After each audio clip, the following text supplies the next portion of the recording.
આપણે અહીંયા બધા બેઠા છીએ તો આ ચાણસદનો પણ થોડોક મહિમા આપણને ખ્યાલ હોય. પરમ પૂજ્ય પ્રમુખ સ્વામી મહારાજ સામે જે આપણને ઘર દેખાય છે, નાનકડા ઘરની અંદર પ્રગટ્યા હતા. પ્રમુખ સ્વામી મહારાજ જ્યારે હયાત હતા તે વખતે પ્રમુખ સ્વામીએ ક્યારેય ચાણસદનો વિકાસ એ સંબંધી કોઈ પ્રકારનો ઉલ્લેખ કર્યો નથી અને કરવા દીધો નથી. આપણે જે સ્થાન ઉપર બેઠા છીએ એ નારાયણ સરોવર, પરમ પૂજ્ય પ્રમુખ સ્વામી મહારાજ આ સરોવરની અંદર ખૂબ સ્નાન કરેલું છે. પરમ પૂજ્ય મહંત સ્વામી મહારાજ અને પૂજ્ય ઈશ્વરચરણ સ્વામી તથા પૂજ્ય વિવેક સાગર સ્વામી તેઓને ચાણસદના વિકાસની અંદર ખૂબ રસ લીધો છે. જ્યારે આ તળાવનું બાંધકામનો વિચાર આવ્યો એ વખતે બધાએ નક્કી કર્યું કે આ તળાવ એવું બનાવવું છે કે આખા ગુજરાતનું નજરાણું થાય. અને ખરેખર પરમ પૂજ્ય મહંત સ્વામી મહારાજના આશીર્વાદથી ખૂબ અદ્ભુત આ સ્થાન બન્યું. અહીંયા આપણને જે 18 ગુમટીઓ દેખાય છે, પરમ પૂજ્ય પ્રમુખ સ્વામી મહારાજા ચાણસદની અંદર 18 વર્ષ રહ્યા અને 18મા વર્ષે તેઓએ ગૃહ ત્યાગ કર્યો. તેના સ્મૃતિ સ્વરૂપે અહીંયા 18 ગુમટીઓ મૂકવામાં આવી છે. આ જે નારાયણ સરોવર તેનું નામ પણ પૂજ્ય ઈશ્વરચરણ સ્વામીએ નામાભિધાન કરેલું.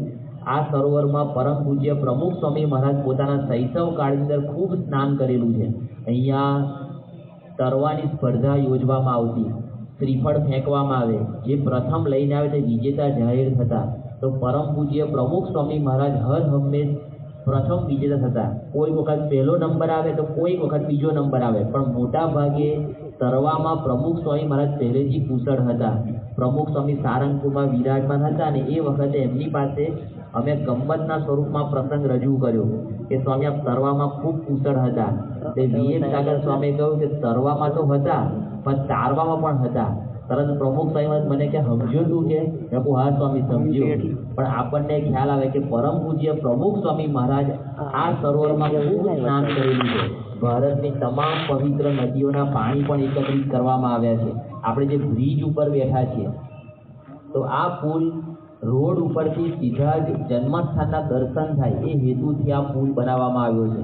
આ પુલની ઉપર ભવિષ્યની અંદર પરમ પૂજ્ય પ્રમુખ સ્વામી મહારાજે પોતાના 95 વર્ષના જીવનકાળ દરમિયાન કયા કયા વિશિષ્ટ કાર્યો કર્યા છે એની પણ અદ્ભુત રજૂઆત થવાની છે. 95 થી 90, 90 થી 80 એવા 10-10 વર્ષના દાયકાની અંદર જે વિશિષ્ટ કાર્યો પરમ પૂજ્ય પ્રમુખ સ્વામી મહારાજે કર્યા છે એ કાર્યોની પણ ખૂબ અદ્ભુત રજૂઆત થવાની છે. આપણે જ્યાં નારાયણ સરોવરનું કેમ્પસ છે તો આ બાજુનો ખૂણો ત્યાં વડનું ઝાડ છે, એ ગામનું પાદર કહેવાતું. આપણા બધાને પ્રસંગ યાદ છે, સ્વાગત આપણે વિડીયોમાં પણ દર્શન કર્યા અને સાંભળ્યું કે પ્રમુખ સ્વામી મહારાજ ક્રિકેટના સાધનો લેવા માટે વડોદરા જવાના હતા અને ગામના પાદરની અંદર મીટિંગ કરવાની હતી કે કોણ આ સાધનો લેવા જાય. પ્રમુખ સ્વામી મહારાજ એટલે કે શાંતિલાલ આ સાધનો લેવા માટે તૈયાર થયા અને એ વખતે એમના ગુરુ શાસ્ત્રીજી મહારાજનો કાગળ આવ્યો. એ કાગળમાં લખ્યું હતું કે આ કાગળ મળે એટલે સાધુ થવા માટે અમારી પાસે બોચાસણ આવજો. અને જેવો આ કાગળ મળ્યો અને સાપ જેમ પોતાના શરીરની કાચરી ઉતારે એવી રીતના સહજતાથી તેમણે આ સંસારનો ત્યાગ કરી અને કાયમ માટે ચાણસદના ગ્રામવાસીઓનો પોતાના પરિવારનો ત્યાગ કરી અને પોતાના ગુરુને જીવન સમર્પિત કર્યું. આ એમની ગુરુ ભક્તિ હતી. અત્યારે આ જે આપણે શિબિર કરીએ છીએ, શિબિરનો મુખ્ય વિચાર પણ ભક્તિ છે. આપણા બધાના જીવનમાં ભક્તિ આવે. પ્રમુખ સ્વામી મહારાજના જીવનમાં ખરેખર એવી ભક્તિ હતી, ભગવાન પ્રત્યે એવી ભક્તિ, પોતાના ગુરુ માટે એવી ભક્તિ. ક્યારેય પ્રમુખ સ્વામી મહારાજે પોતાના ગુરુને ગૌણ થવા દીધા નથી. જ્યારે સારંગપુરમાં 2014ની સાલમાં તેઓ વિરાજમાન હતા અને એ વખતે ગૃહ ત્યાગ દિન આવતો હતો. પ્રમુખ સ્વામી મહારાજની પાસે અમે આ ચાણસદનો ગૃહ ત્યાગનો પ્રસંગ રજૂ કર્યો અને મેં સ્વામીને ખાલી ગમ્મતમાં પૂછ્યું કે સ્વામી તમને એવો વિચાર ના આવ્યો કે આપણે થોડાક દિવસ રહીને જઈએ? જેમ કે અત્યારે સાધક માટે કોઈ આવ્યા હોય દીક્ષા લેવા ઘરે જાય ને તો 1 મહિનાનો સમય આપે, 1 મહિનામાં થોડુંક હરે ફરે મળે કરે.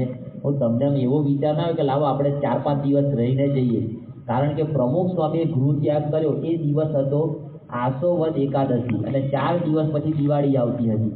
આપણે દુનિયામાં કોઈ પણ જગ્યાએ જઈએ તો દિવાળી કરવા તો ઘરે જ આવીએ, પણ પ્રમુખ સ્વામી મહારાજે 4 દિવસ પછી દિવાળી આવતી હતી છતાં પણ કાયમ માટે દિવાળીબાનો અને દિવાળીનો પણ ત્યાગ કર્યો. એમના માતાનું નામ દિવાળીબા હતું. તો મેં પ્રમુખ સ્વામીને ગમ્મતમાં વાત કરી કે સ્વામી તમને એમ વિચાર ના આવ્યો કે લાવો આપણે 4-5 દિવસ પછી દિવાળી આવે છે તો ફટાકડા ફોડીને જઈએ, મઠિયા ચોરાફળી ખાઈને જઈએ. તો એ વખતે પ્રમુખ સ્વામી મહારાજ બોલ્યા કે અમને એક જ વિચાર આવેલો. કોનો? તો કે ગુરુનો. શાસ્ત્રીજી મહારાજનો વિચાર આવેલો, જેમની ગુરુ ભક્તિ હતી. આપણે બધા પણ અહીંયા આવ્યા છીએ. યોગીજી મહારાજ જ્યારે મેળાઓની અંદર પધારેલા અને એ વખતે તેમને શાસ્ત્રીજી મહારાજ પાસે પણ આ જ પ્રાર્થના કરી કે અમે તમારા શિષ્ય થયા છીએ, તો તમારી જાહેરાત નહીં કરે તમે રાજી નહીં થાવ. તો જો આપણે બધા એમના શિષ્ય છીએ તો આપણા અંતરમાં પણ આ ચાણસદ આપણા ગુરુ પ્રમુખ સ્વામી મહારાજ અને મહંત સ્વામી મહારાજ તેમના માટે એવી ભક્તિ વિશેષ ઉદય થાય એવી આજે આપણે પ્રાર્થના કરીએ. એક છેલ્લો પ્રસંગ કહીને આપણે પૂરું કરીએ. પરમ પૂજ્ય પ્રમુખ સ્વામી મહારાજ સારંગપુરમાં હતા. જ્યારે સ્વામીની તબિયત સારી હતી અને પોતે એકદમ એક્ટિવ હતા એ વખતનો ગુરુ યાદ આવે. પણ પ્રમુખ સ્વામી મહારાજની પાછલા 4 વર્ષની અંદર તો સ્વામીની તબિયત ખૂબ નાદુરસ્ત રહેતી, પણ ક્યારેય પ્રમુખ સ્વામી મહારાજે ગુરુને ગૌણ નથી થવા દીધા. એમની ગુરુ ભક્તિ હતી.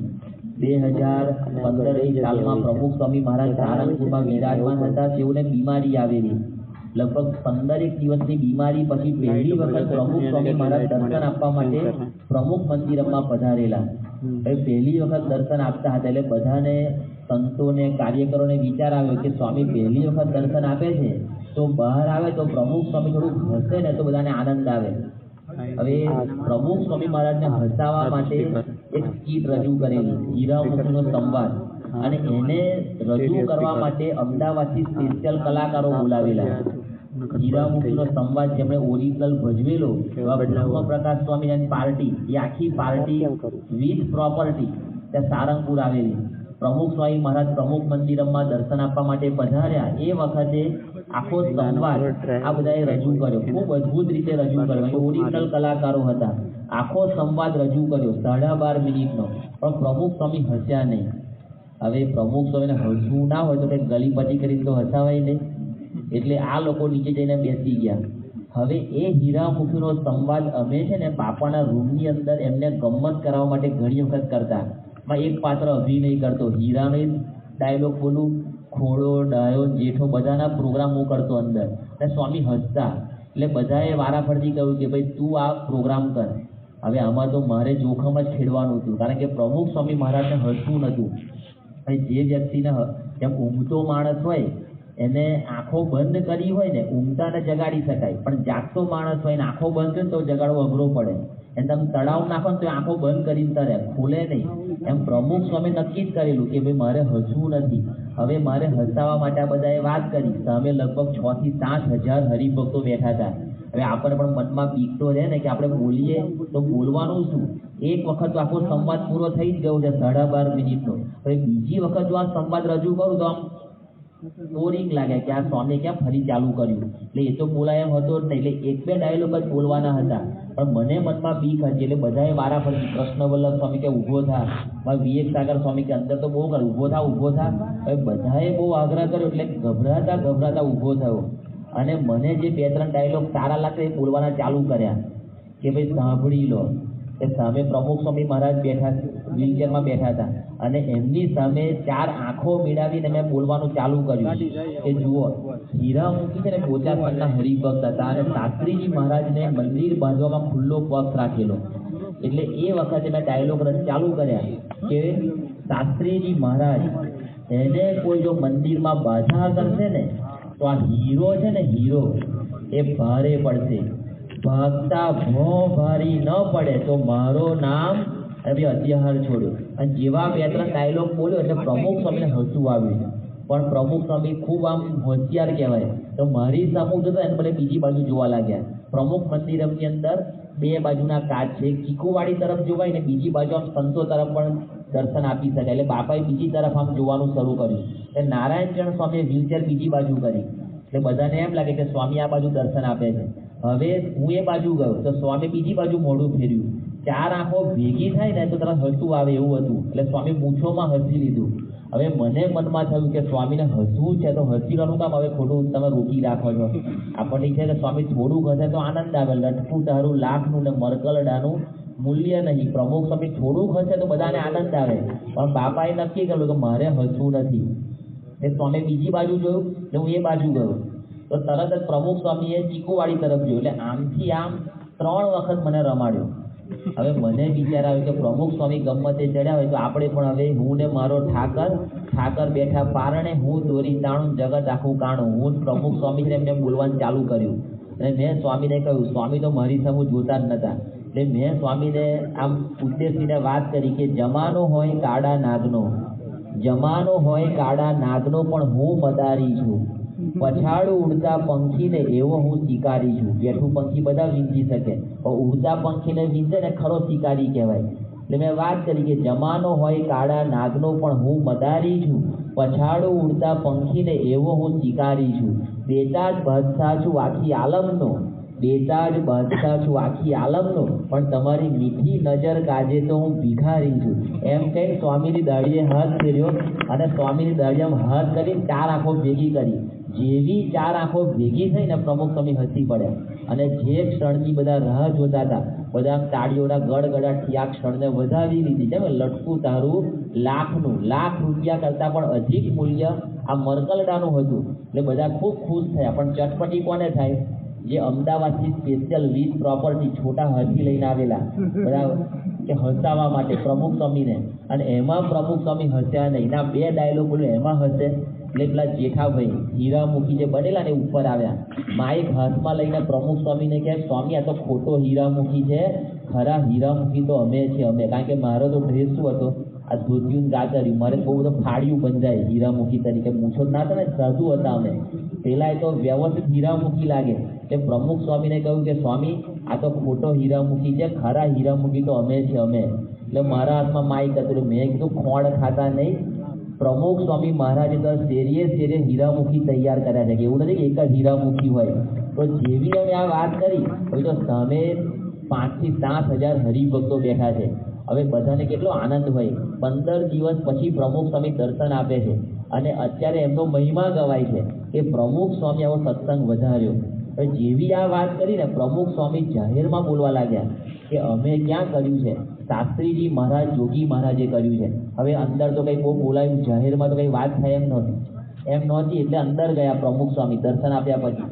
રૂમની અંદર મેં પ્રમુખ સ્વામીને વાત કરી કે સ્વામી તમે વાત કરી કે હીરામુખીને શાસ્ત્રીજી મહારાજે તૈયાર કર્યા, એ વખતે હીરામુખીને કરે બરાબર છે, પણ અત્યારે એવા લાખો હરિભક્તો છે કે જેનું જીવન પરિવર્તન આપે કર્યું છે. એટલે આપનો ખૂબ મોટો ફાળો આની અંદર રહ્યો છે. જેવી એમની વાત કરીને સ્વામી થોડાક આમ રુદ્ર સ્વરૂપ ધારણ કર્યું અને સ્વામી મને કે તને શું ખબર પડે, આ શાસ્ત્રીજી મહારાજને, જોગી મહારાજના સંકલ્પથી થાય છે, એમણે કર્યું એટલે થાય છે, આપણાથી શેકેલો પાપડ ભાગે નહીં. જો આ વિચાર કરવા જેવો છે. પ્રમુખ સ્વામી મહારાજ પોતાની પાછલી અવસ્થામાં પણ, ખાનગીમાં પણ પોતાની ગુરુ ભક્તિ ક્યારેય ભૂલ્યા નથી.